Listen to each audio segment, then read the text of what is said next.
My friend, the gentleman from Oregon, Mr. Blumenauer. Gentleman is recognized for 3 minutes. Thank you. I appreciate the gentleman's courtesy, as I appreciate his leadership in an area that has been of concern for me for a long time.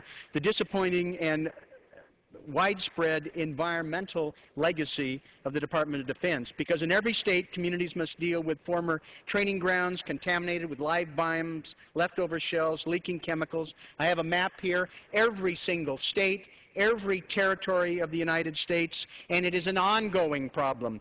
In June in Florida, fishermen hauled aboard a live guided missile. On the 22nd of May, a farmer plowing his field overturned a live rocket. I will enter in the record a chart just for the last 2 months of things around the country.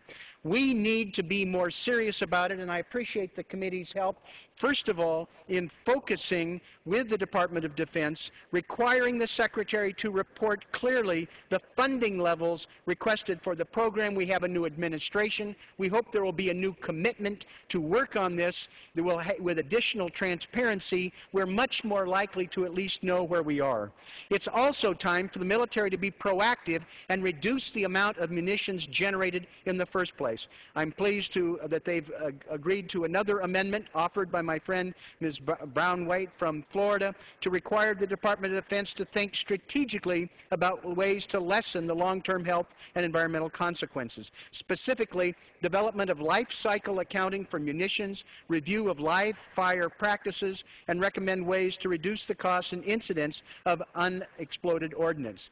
Smarter procurement and testing will reduce the long-term impacts of munition, saving money, resources, having safer American lands, and more successful operations abroad. Just a few volleys of a standard rocket system with a 5% failure rate generates thousands of unexploded ordnance.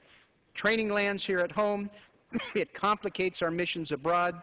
Consider the plight of civilian populations in Iraq and Afghanistan, the millions who will rebuild their lives amidst the munitions wreckage left over the last 6 years of combat. This is a problem at home in the United States. This is a problem abroad. It is time for us to face up to it. I appreciate the committee's leadership in helping zero in on it. I hope we can do a better job because it will save money while it saves lives at home and abroad.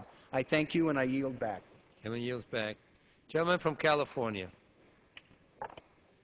Mr. Chairman, I yield at this time to the gentlelady from